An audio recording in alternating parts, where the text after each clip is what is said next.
students, in the last video, in the last session, you have learned about force, the effects of forces, the Newton's first law and all. In this video, we will learn about more about the Newton's law of motion. We will talk about Newton's second law, and as well as we will talk about Newton's third law also. Beginning with, see, from the Newton's first law, we said that a body is said to be in equilibrium when the forces acting on the body are zero. In other words, you can say that when the resultant force is equal to zero, that means this body is in equilibrium. Now, in order to measure the effect of force, Newton has proposed a physical quantity. He has proposed a physical quantity which is known as the linear momentum or momentum. So, see, as I have said in the previous video also, we cannot see force, but its presence can be felt by the effects it may. So that's why he has also proposed a physical quantity so that we can measure the amount of force applied to a body. And what we can do, we can use this linear momentum to measure the effect of force quantitatively. Now suppose that a car and a heavy loaded truck, okay, a car and a truck, they are moving on a level road, okay, with a velocity of say 0.1 meter per second. They are moving with a velocity of 0.1 meter per second. Now you are asked to stop the car or stop both the vehicles at a given point of time. The car and the truck, they are moving on a level road with a velocity of 0.5 meter per second, and the truck is loaded. It is heavily loaded. And now you are asked to stop both the vehicles in a given point of time. So in this case, in which case you have to give more effort, or in which case you have to give more force? It's very easy. The answer is in the case of a loaded truck. In the case of a loaded truck, you have to give a greater amount of force than the car. Why? Because it is loaded, or it has got more mass. It has got more mass than the car. Okay? Now take another situation. Now take two cars, okay? Two identical cars, A and B. They are moving on the straight road or on a level road, and their velocities are like, you take it is as 1 meter per second, and you take it as 2 meter per second. So these two cars are moving same or together, but with a velocity of 1 meter per second, and another car with a velocity of 2 meter per second. And in this case also, the same question. You have to stop both the cars in a given point of time. You have to stop the cars in a given point of time. In this case also, in which case you have to give a larger amount of force? The answer is same again in case of B. Why? Because of high velocity. Because it is moving with a velocity of 2 meter per second, which is greater than the car A. So in both the cases, what you can see that in order to stop the vehicles, we have to give a force. We have to exert a force, or we have to give a force in order to destroy the motion, in order to destroy their motions in a given point of time. Right? And therefore, what you can say here from the two cases is the first one because of mass, the second one is because of velocity. So, in conclusion, or from these two examples, you can say that the motion, okay, the quantity of motion, it depends on two factors. It firstly depends on mass, and the second factor is on velocity. So, the quantity of motion, it depends on mass, and it depends on velocity. And then the quantity of motion is said as linear momentum. The quantity of motion is known as linear momentum, or in other words, you can also say that the quantity of motion contained in a body, or the quantity of motion of a body or contained in a body is called as the momentum or linear momentum. In other words, you can also say that it is the product of mass and velocity. Momentum is the product of what? Mass and velocity, and it is denoted by P. P is equal to mass into velocity, where m is the mass and v is the velocity of the object, and its SI unit is kg meter per second. Its SI unit is kg meter per second and it is denoted by P, which is the product of mass and velocity. Or in simple words, you can also say that the quantity of motion of a body is called the linear momentum or the momentum. Next, as this linear momentum, they have direction, okay? They have a sense of direction which makes it a vector quantity. It is a vector quantity and its direction is same as that of the velocity. Its direction is same as what? As that of the velocity, as that of the direction of a velocity of a body at a given point of time. At a given point of time. Okay? Now, if for an example, if the car is moving on a curved surface, if the car is moving on a curved surface, then the direction of velocity is what? It is a tangent velocity. It is a tangent at that point. The direction of velocity will be a tangent at that point. And similarly, the direction of momentum will also be the same or as that of the velocity. Okay? Now, this is about linear momentum or how we measure force to a physical quantity, which is the momentum. Now, from this, we will get our Newton's second law of motion. Okay? From this, we will get the Newton's second law of motion. Let us understand how we get the second law from the linear momentum. Here also, you suppose there are two identical blocks, okay?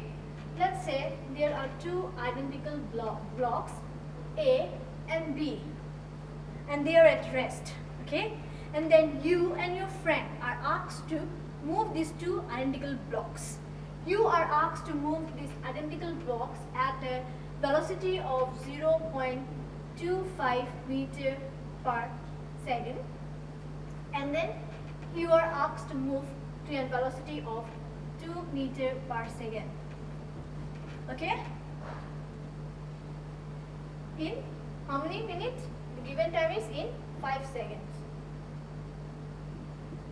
So there are two identical blocks which are at rest, and you and your friend are asked to move the blocks with a velocity of 0.25, another with a velocity of 2 meter per second in 5 seconds.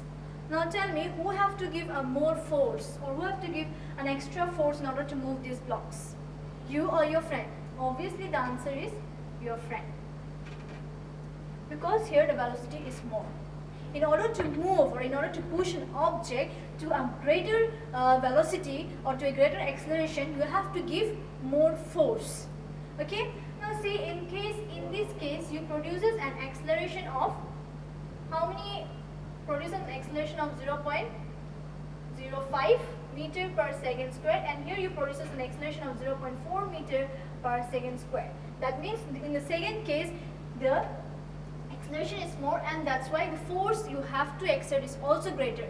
So in conclusion, from this you can say that force is directly proportional to acceleration, which means that when the amount of force is greater, acceleration will also be greater. Okay? Now second case. This is case 1. Let's take second case. Same wooden blocks. Let's take its mass is capital M. A's mass is capital M and B mass is small m. That means capital M is greater than small m. That means this block A is more heavier than the second block or than the block B. Now in this case also, you and your friend are asked to move these blocks. Now tell me again, in this case, who have to give less force? You. You have to give less force because you are moving block B and your friend is moving block A. Okay?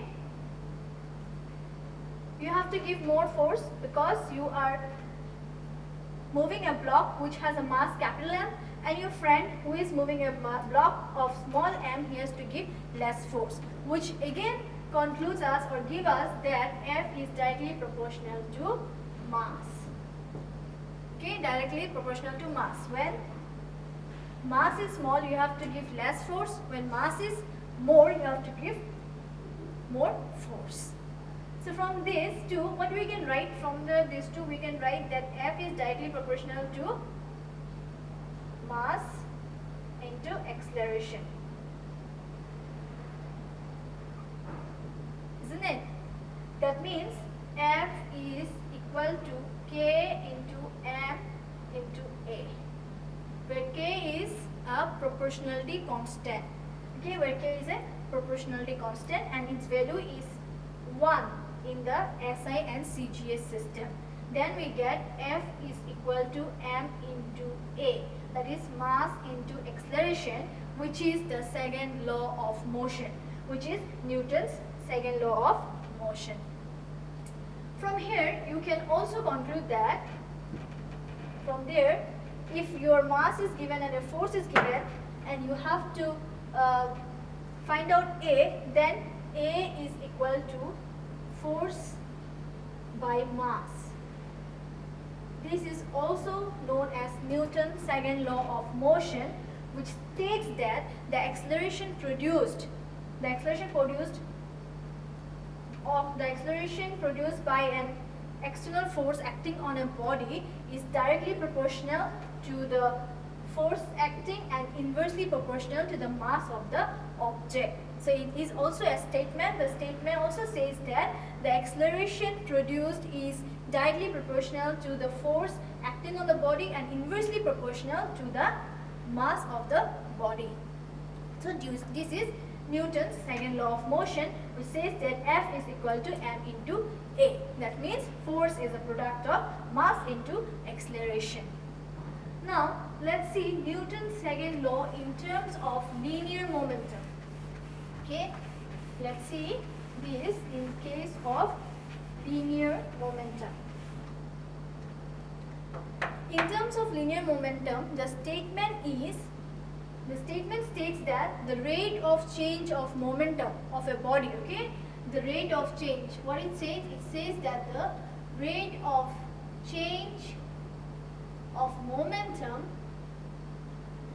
of a body with respect to time is directly proportional to the force.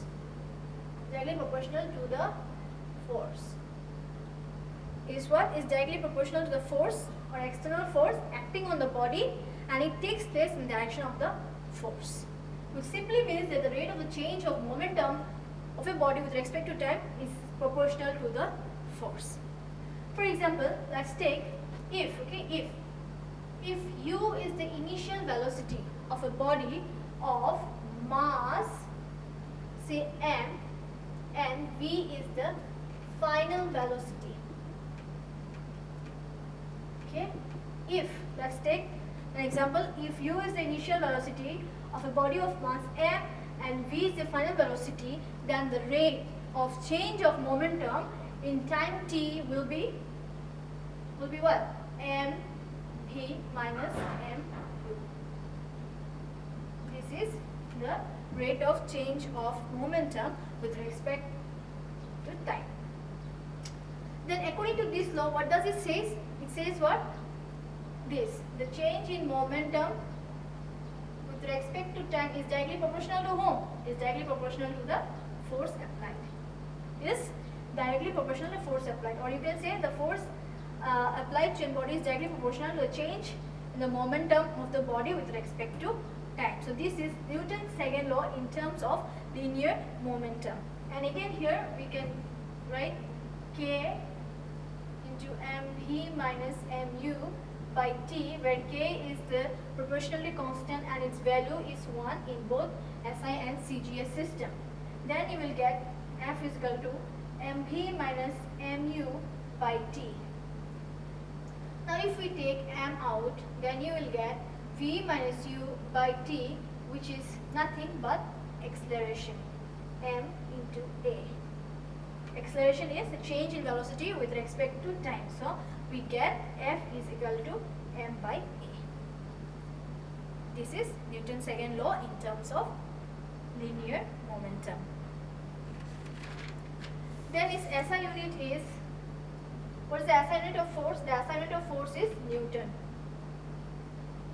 Its SI unit is force is Newton, and in CGS system its unit is dyne.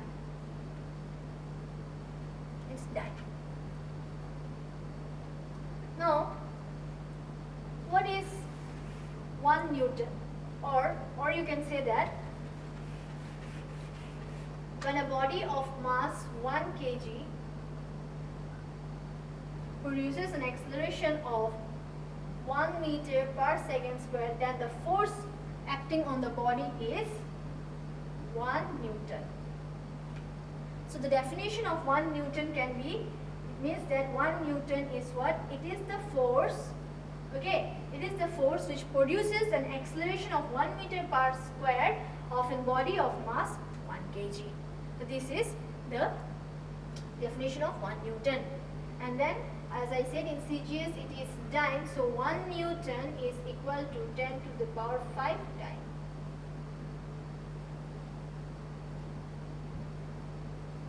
Okay, so we have seen how we get Newton's second law in terms of linear momentum and the statements also. Now let's see some applications of this. Okay, now let's see some application of this. Let's see some application of change in momentum, that is mv minus mu by t. Let us see some applications of this. Okay, now if the change in the momentum is constant, if this is constant, then what happens? If this is constant, then F will become inversely proportional to T. That means force will become inversely proportional to time. Okay, it means that if the time period is larger, then the force experience will be small. And if the time period is small, then the force experience will be large, because it is inversely proportional to 1 by t when the change in the momentum remains constant. Or when this is constant, then F is inversely proportional to 1 by t, which says that if t is small, then the force experience will be large, and if t is large, then the force experience will be less. Now if you want to take examples, you take an example of cricket ball. Okay, you take an example while you are playing cricket. What happens? The wicket keeper, no, he has to catch the ball. What he does? He does, when the ball comes toward him, he just pull back his hands and he catches the ball like that, right? Why he do that? Because when he is doing that, he is increasing the time. He is increasing the time period. Okay, that's why he experiences a less force. Okay, as I have said, no, F is inversely proportional 1 by t. So when t is increased, this becomes less. So when he increases the time period, he experiences a less force. Another example, if you want to take, you take an example of a karate player, okay, who you have seen, who breaks a pile of bricks with a single bow, right? And how does he do that? In this case, what happened? This activity or this movement takes very less time. So here the time period will be small, or he reduces the time. That's why he is able, or he gives a greater force to the pile of bricks, and that's why the bricks break within a single shot. So these are the examples of F is equal to mv minus mu by t. So these are the practical examples of this, which says that what force is directly proportional to the rate of change of momentum with respect to time. So this we have seen the applications also. We have seen Newton's second law, in terms of linear momentum, and we also seen the applications of this. Next we will do one numerical. Okay, students, now let's solve one problem, okay, on force. See, what does the question asks us? It says that what would be the force required to produce, that means we have to find out force required to produce an acceleration on a body of mass 12 kg, which means acceleration is given as well as mass is given, so we have to find the force. And the second part of the question is also about what would be its acceleration if the force is double. Let us solve the first part. Solution. What is given out here? Acceleration is given.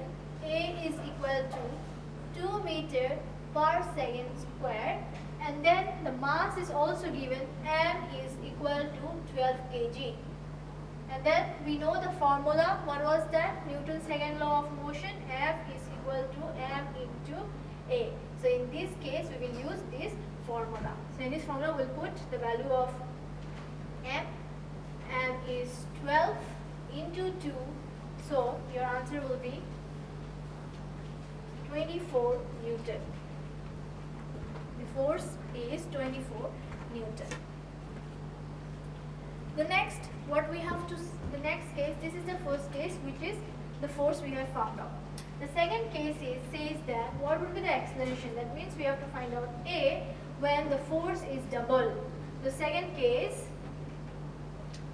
we have the force here is 24, so it will be double. Let us take it as F dash is equal to 2 into 24, which gives you 48 Newton. That means the force is double, so it becomes 48 Newton. Now we have to find out the acceleration from this formula. From this formula again, we can get A is equal to F by M.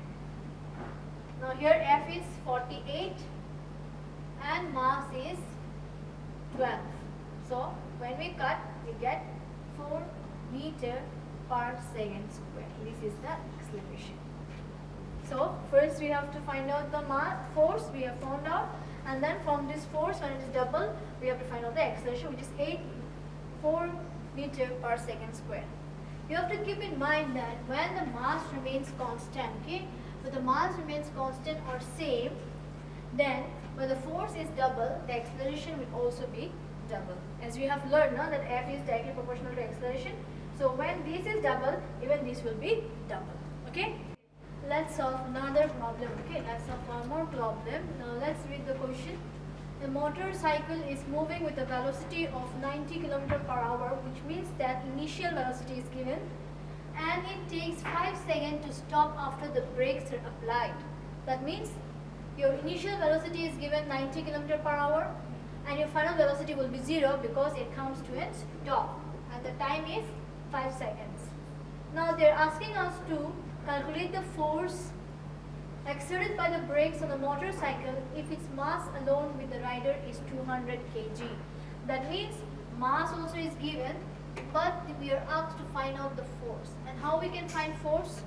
Force formula was F is equal to M into A. But here your A is missing, correct? So firstly we have to find out A from this, and then when we get A, we will put in that formula and we will get the force. So given your initial velocity U is equal to 90 km per hour, which will convert into meter per second. Okay? So 90 into 5 by 18, which will give you 25 meter per second.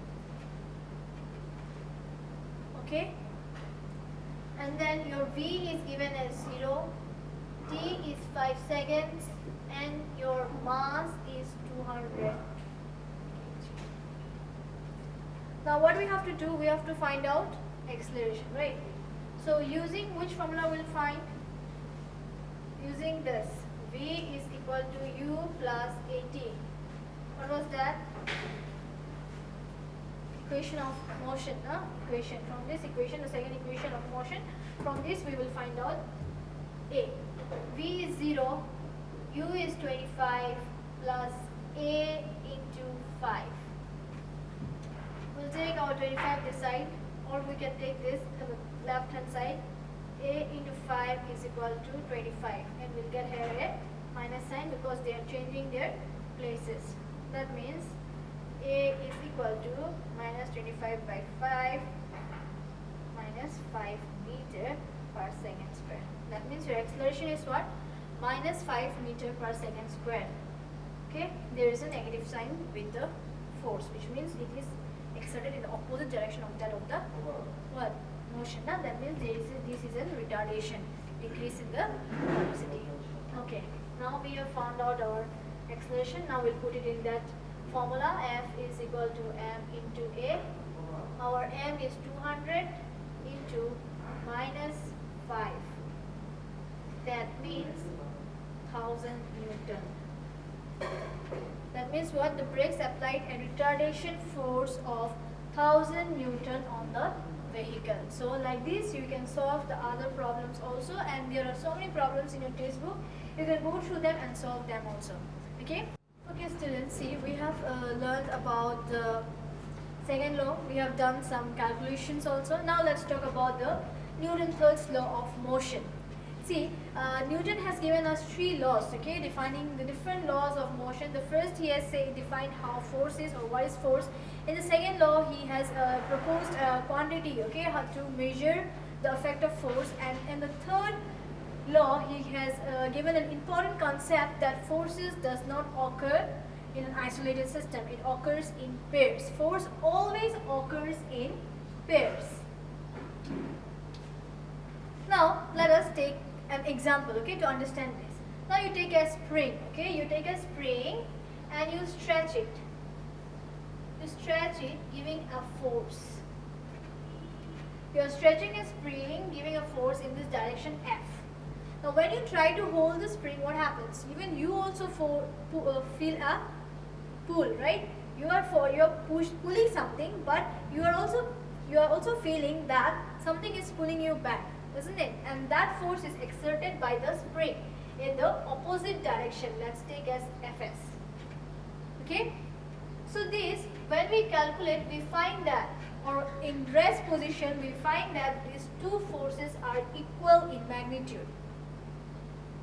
Talking about next example, let us take 2 magnets, okay? Let us take 2 magnets, A and B, and they are kept on a table. If you want, you can do these experiments at home with your elders, taking the help of your elders or friends, and you can experience yourself the effects, okay? There are a lot of examples in the textbook, as well as if you want, you can get from other resources and try to experience yourself. If we were in the physical classroom, then we could have done it, but since this situation is not like that, so I will recommend you to do all such kind of experiences and activities at home so that you can learn better. Okay? So, 2 magnets A and B, they are placed on a table. Now what you will see? You will see that both the magnets attract each other, isn't it? That means that they are under the influence of an unbalanced external force. They are under the influence of external forces. They are both under the influence of external forces. In such case, A exerts a force on B, and in return, B also exerts a force on A. Okay, that FAB is the force on A due to B, and force BA is the force on B due to A. Okay, they are exerting forces on each other, and let this FA, okay, this FA be the force on A due to B, and BA be the force on B due to A.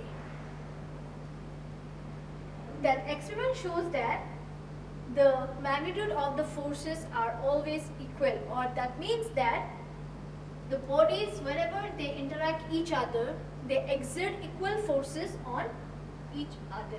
Okay, when 2 bodies they are interacting among themselves, that means they are exerting forces on each other. Okay, in general you can say that forces occur in pairs. Forces occur in pairs like this. This is FAB, this is FBA. Okay, forces occurs in pair. This is A and this is B. So FAB is the what? Force on A due to B, and BA is the force on B due to A. So this shows that, okay?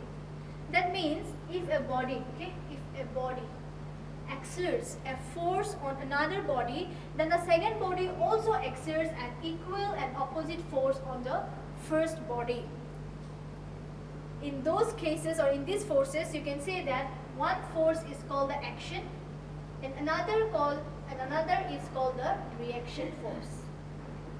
Okay, the first body which exerts a force is known as the reaction force, and the second body acting on the first body is known as the reaction force. That means action and reaction forces occurs when 2 bodies interact. Thus, what you can say from here, what we can say, if AB is the action force, then BA is the reaction force. Or if this is the action, then this is the reaction. Okay, this is the reaction. Then we may write as FAB is equal to minus FBA. This is the mathematical form of Newton's third law of motion. Okay, this is the mathematical form of Newton's third law of motion. And then this law states what? It states that to each and every action there is an equal and opposite reaction. What does it states? It states that to each and every action, okay, to each and every action there is what? An equal and opposite reaction. This is Newton's third law of motion. You have to also know that this action and reaction forces, they occur simultaneously, okay? They do not occur one after the other, but they occur simultaneously at the same time. Okay, now from here we can also conclude, see, we can conclude like that. Let an action reaction are acting, okay? Let action reaction forces are acting on two bodies of masses MA and MB. Okay? We are taking what? We are taking that action reaction forces are acting on two bodies of what? Mass MA and MB. Okay? Then from the equation, from the previous equation, what was the equation? FAB is equal to minus FBA. So what we can write here? Force is equal to mass into acceleration, right? So let the two bodies, like this is A, this is B, and their masses are MA and B, and let their accelerations be A and B. Okay.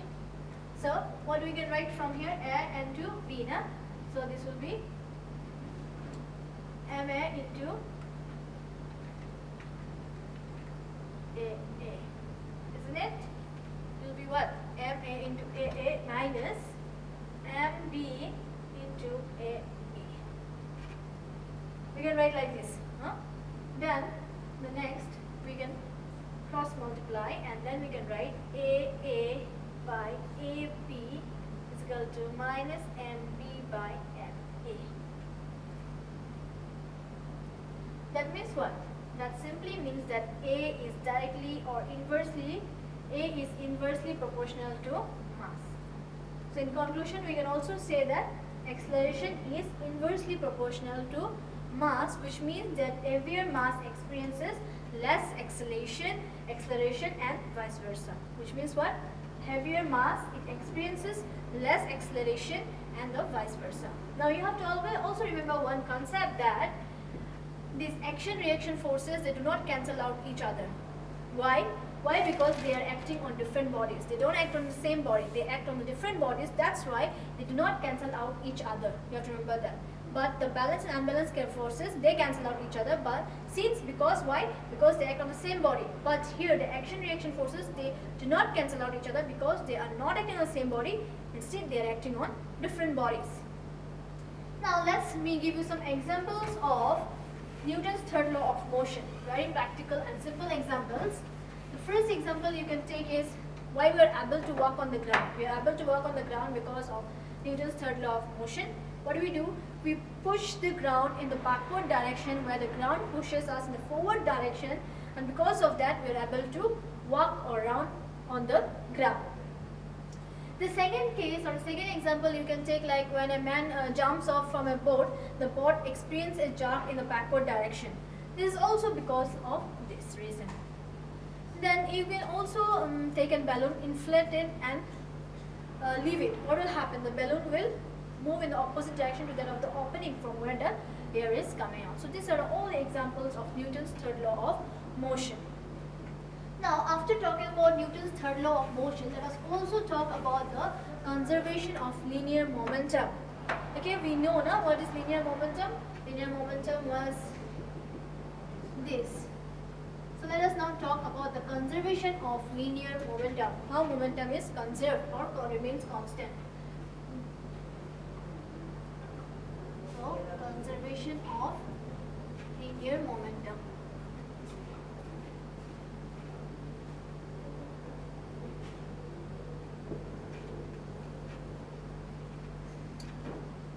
Now what we have studied? We studied that external force acting on a body produces change in moment per unit, right? We have said what? The external forces acting on a body, what it does? It changes the moment, no? It changes the rate, or it produces a change in the moment per unit time. That means, that is what? F external, okay? F external is equal to change in momentum with respect to time. Now, when, okay, let us take one case, when this Fext into time is equal to 0. If you cross multiply, then it will come with this, no? It will come like that. Here nothing is there, 1, so mv. So what happens? If this is 0, that means mv minus mu will also become 0, isn't it? And then what you will get? Mv we take to the other side is equal to mu. That means final momentum is equal to initial momentum. Final momentum is equal to initial momentum. That means the change in momentum is 0. Okay. Now when Fxt into time is equal to 0, that means force is also 0. No? Force is also 0. Thus, this is the conservation of linear momentum. And the conservation of linear momentum can be stated as, what we can state that when the external forces, okay, when the external forces acting on the body is 0, then the total momentum of the system remains constant. When the external forces acting on the body or on the system are 0, then only the total linear momentum of the system will remain constant. Okay. So what the statement states? It states that when the external forces acting on the system is 0, then the total linear momentum of the system remains constant. Now here we are talking about system. What is system? What is a system? It is nothing but it is a set of bodies. Okay, it is a body or a set of bodies under consideration.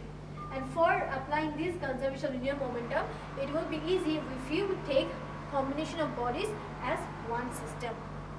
Okay, and here you have to remember one thing, that in order to apply this, okay, that initial momentum is equal to final momentum, that means the total linear momentum to be conserved, we have to see that the external forces acting on the body must be 0. Okay, if external forces acting on the body, if an external force is there acting on the body, then we cannot apply this conservation of linear momentum. Okay. Now to understand the linear momentum, to understand the conservation of linear momentum a little bit more, let us see the collision, the head-on collision between two bodies or between two balls. Let us see the head-on collision or collision between two bodies.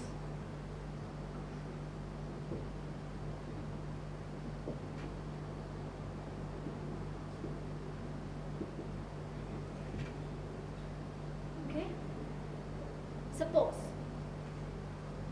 two balls, okay, A and B, they are moving on a straight horizontal path. Okay. So what? That they are two balls A and B. They are moving with an initial velocity UA and UB, and their masses are MA and B.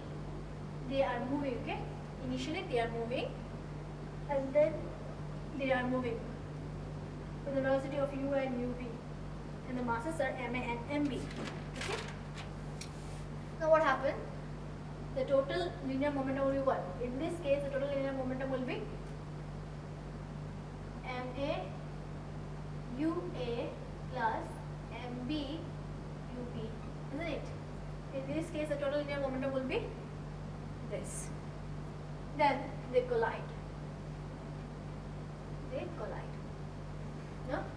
Then the two bodies collide. This is during collision. And then what happened? Now they exert forces on each other. No? They collide or they're interacting, and then what happens? They exert force.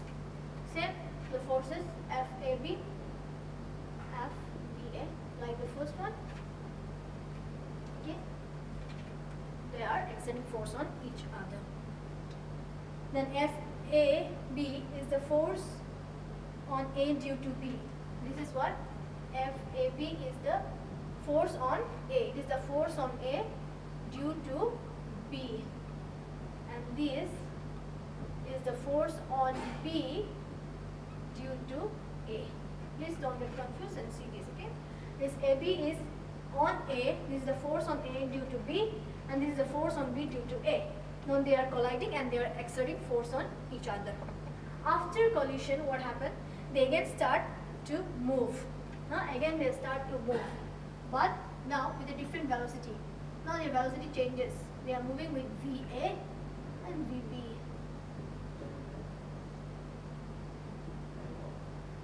Now what happened? Their velocity changes. First initially it was U, and then their final velocity becomes VA and VB. And in this case, what will be the total linear momentum? In this case it will be MA VA plus MB VB. The momentum will be this. Now what we can write? FAB.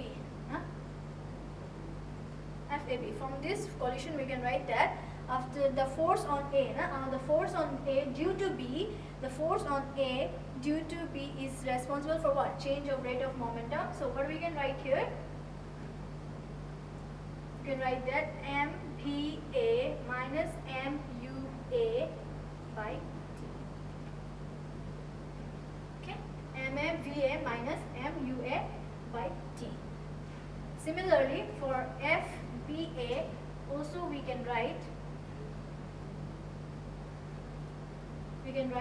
MB VB minus MP UB by time. These are the forces, or they are the forces which are acting, so there is a change in momentum of the body. So we can write like this, that is MB VB minus MB by UB divided by T. Now, as third law of motion, what was there? AB is equal to minus BA. So let us put these two values out there. Okay. So AB is this MA VA minus MA UA by T is equal to MB VB minus MB UB by T. Then since T is same, they will cancel each other. No? That means this is equal to this. That means MA VA minus MA UA is equal to MB VB minus MB UB. Here one minus sign is there. When a minus sign is there, here also minus sign is there. Okay. Now let's take off the bracket. So MA VA minus MA UA is equal to, we'll remove the bracket, so minus sign is there, so it will become minus MB VB minus plus MB UB. Okay. Now we will change their positions. We will change their position. We'll bring this on this hand side and we'll take this on the right hand side. So MA VA will come, so it will become plus MB VB is equal to MA UA plus MB UB. Okay? Which means that final momentum is equal to initial momentum. This is the practical example of conservation of linear momentum. So final momentum is equal to initial momentum. This shows how momentum can be conserved. For the conservation of linear momentum, from this we can see the collision between two heads, or is also known as head-on collision between two bodies, which from where we get that initial momentum is equal to final momentum. This is a practical example of the conservation of linear momentum. Now let us see the application. Okay, let us see the application of conservation of linear momentum. In this, we will talk about the recoiling of gun. Okay, the best example is to prove this application is the recoiling of the gun. Now take this A and this is B. In the first case, what happened? The coil as well as the bullet is at rest. Okay, this is a loaded bullet and it is at rest, as well as the bullet and the gun, they are also at rest. So here the initial momentum will be what? Momentum of gun plus momentum of the bullet. So let now the mass, okay, let the mass of the gun or rifle be m and let the mass of the bullet be small m. So what will be its momentum? It will be m into 0 because it is at rest, so the velocity will be 0 plus small m into 0. Here because the bullet is also at rest, so the velocity is 0 and ultimately you get what? 0. The initial velocity you get as 0. Now let's see, after firing what happened? After firing the bullet moves out and then so its velocity changes. Then here the final momentum will be what? Momentum of the gun plus momentum of the bullet. Here it will be m into v, capital V for the gun and small v for the bullet. This will be the final momentum after the gun is fired. Now as we know that since no external forces are acting over it, that means initial momentum is equal to the final momentum. Now our initial momentum is what? 0. That means 0 is equal to mv plus mp. Okay. From here what we can get? If we take it out this side, the sign will change. We will get mp or small letter v. Okay. Small letter v. Here the v is, this is the velocity of the gun and this small v is the velocity of the bullet. So we'll take the minus sign to the side, and this mv is equal to minus m small v, and then if you have to find out the velocity, then v is equal to minus mv by capital M. Okay.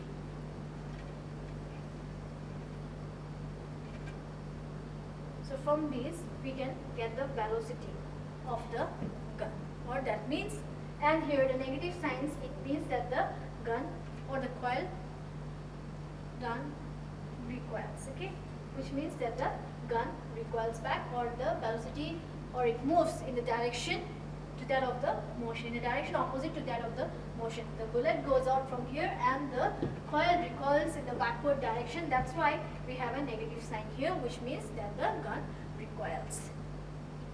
Now momentum is also associated with direction, and in this point you have to keep in mind that if you take momentum in the right direction as positive, okay, if you are taking a momentum in the right direction as positive, then the momentum on the left direction will be negative.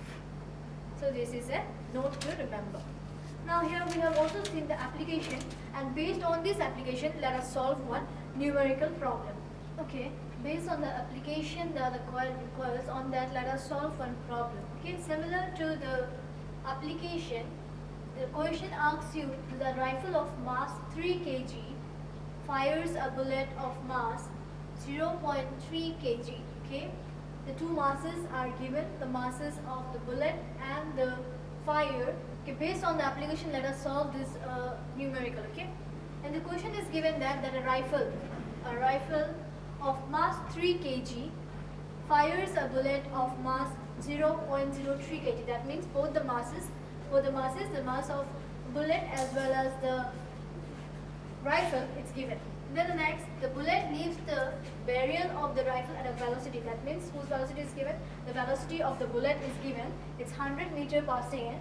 And if the bullet takes 0.03 second, the time to move out the barrel, calculate the force experienced by the rifle due to collision. Now we have to find out the force. Now in order to find out force, the mass is given, and what we need?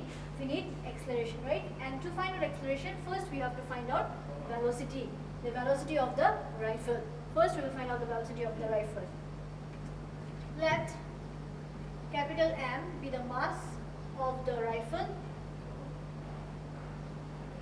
and small m be the mass of the bullet. Now see, as shown in the previous application, this is in the initial state where the momentum is 0, and in the final state we have the momentum, right? That means the initial momentum is equal to final momentum. The first application application we have seen. So using that, we will write initial momentum is equal to final momentum. Okay, from the previous explanation or from the previous application, we can directly write that initial momentum is equal to final momentum. And initial momentum we know that is 0 because the bullet at this is at rest. And then the final momentum was capital M into capital V plus small m into small v. Is it? Yes. And then from there we will find out capital V. We will get our velocity from here. That means mv is equal to minus mb, and then v is equal to minus mv by capital M. No? Now here small m is what? This one, no? Small m, the mass of the bullet. That means 0.03 into velocity. What is the velocity?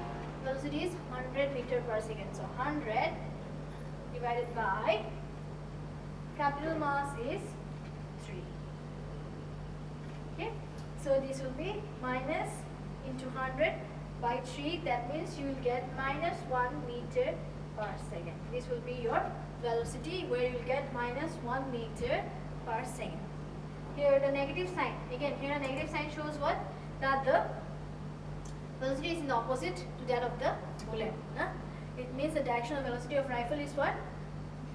Is opposite to that of the bullet. The bullet goes out from this and the gun experiences a velocity in the backward direction, which we can find out from this negative sign. The next one we have to find. Now we got our velocity. Now for finding out force, we have to find acceleration. Okay, we have to find out the acceleration of what? Of the rifle. Acceleration of the rifle, because we have to find the what? Force of the rifle. The acceleration is equal to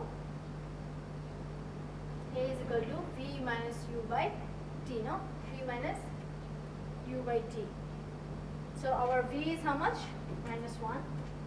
Our U was 0 and our time is 0.003. So let us keep it like this, minus 1 by 0.003. So our acceleration is what? Minus 1 by 0.003 meter per second square. So this is our acceleration. And lastly, let us put in the formula. F is equal to m into A. Okay. So what is the mass of the rifle? 3. No? 3 into your acceleration is minus 1 by 0.003. So 3 into minus 1 by 0.003. In order to do this, you can remove the point. For removing the point, you can multiply it by 1000 by 3, because it has 3 decimal points, 1, 2, 3. So we are multiplying both upside down by 1000, and then we get that where 3 and 3 cancel out, and that left is minus 1000 Newton. The force experienced is minus 1000 Newton. Okay, and a negative sign shows that the gun recoils back.